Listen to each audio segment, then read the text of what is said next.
একটা গল্প বলি শুনেন। একজন কালো লোক খুব সুন্দর একটা মেয়েকে বিয়ে করছে এবং তাদের ফুলসজ্জার রাতে সেই কালো ব্যক্তিটা আল্লাহ তাআলার কাছে শুকরিয়া আদায় করছে যে আল্লাহ, আমার মতো একটা কালো মানুষকে তুমি এত সুন্দর স্ত্রী দান করছো, তোমার কাছে লাখো কোটি শুকরিয়া। তখন স্ত্রীও মুখে মুখে শুকরিয়া জানাচ্ছে। তখন স্বামী বলল যে আমি তো যুক্তির ভেতরে শুকরিয়া জানাচ্ছি, কারণ আমার মতো কালো ব্যক্তি একটা সুন্দর বউ পাইছি, তুমি কেন শুকরিয়া জানাচ্ছ?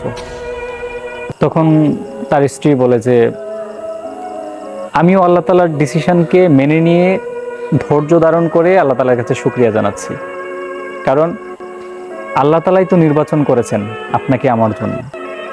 এজন্য পৃথিবীর সমস্ত ডিসিশন যা কিছু আপনার সাথে হচ্ছে সব কিছুই মহান আল্লাহ তাআলার পক্ষ থেকে নির্ধারিত হয়ে আসে। এই জন্য আল্লাহ তাআলার কোনো ডিসিশনই ভুল নয়। আপনার স্বামী কিংবা আপনার স্ত্রী যদি কালো হয় আপনার তুলনায়, তাও এটাকে শুকরিয়া জানিয়ে ওয়েলকাম করেন, কারণ ডিসিশনটা আপনার না, ডিসিশনটা আল্লাহর। আর আল্লাহ তাআলার ডিসিশন মেনে নেওয়ার মধ্যেই শান্তি রয়েছে।